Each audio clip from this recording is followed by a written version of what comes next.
Hello friends, શું તમે confuse છો કે બ્રશ કેટલી વાર કરવો જોઈએ, બ્રશ ક્યારે બદલવો જોઈએ અને કેટલા ટાઈમ સુધી બ્રશ કરવો જોઈએ? તો આ વિડીયો પૂરેપૂરો જોજો.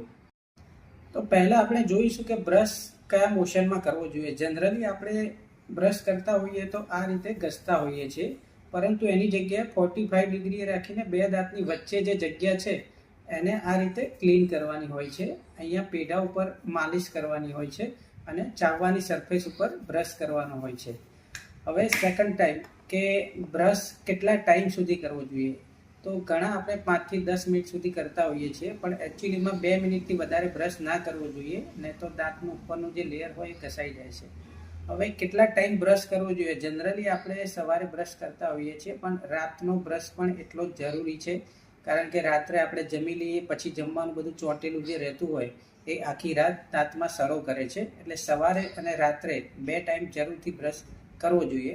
હવે નેક્સ્ટ પોઈન્ટ છે કે બ્રશ આપણે ક્યારે ચેન્જ કરવો જોઈએ? તો એવરી 3 to 6 મંથ આપણે બ્રશ ચેન્જ કરવો જોઈએ. એના બ્રિસ્ટલ આપણે ઓબ્ઝર્વ કરવા જોઈએ, અને જો ડિસ્ટ્રોય થઈ ગયા હોય તો એને ચેન્જ કરી દેવો જોઈએ. અથવા તો કોઈ ડિસીઝ થયો હોય બ્રીધિંગ રિલેટેડ, તો એના પછી પણ બ્રશ ચેન્જ કરી દેવો જોઈએ. એન્ડ લાસ્ટ પોઈન્ટ કે આપણે બ્રશ કેવો યુઝ કરવો જોઈએ, તો ઘણા લોકો હાર્ડ બ્રિસ્ટલ પ્રિફર કરતા હોય છે, પણ એ ખોટી રીત છે. હાર્ડ બ્રિસ્ટલવાળો બ્રશ યુઝ કરવાથી દાંતનું ઉપરનું જે હાર્ડ લેયર, પ્રોટેક્ટિવ લેયર હોય એ ઘસાઈ જાય છે. તેથી હંમેશા મીડિયમ ટુ સોફ્ટ બ્રિસ્ટલવાળો બ્રશ જ યુઝ કરવો જોઈએ. Okay, thank you so much for listening to this video. અને જો આ વિડીયો તમને ગમ્યો હોય તો તમારા ફ્રેન્ડ્સ અને ફેમિલી સાથે શેર કરો અને અમારી ચેનલ જોઈન કરો મોર અપડેટ્સ માટે. Thank you.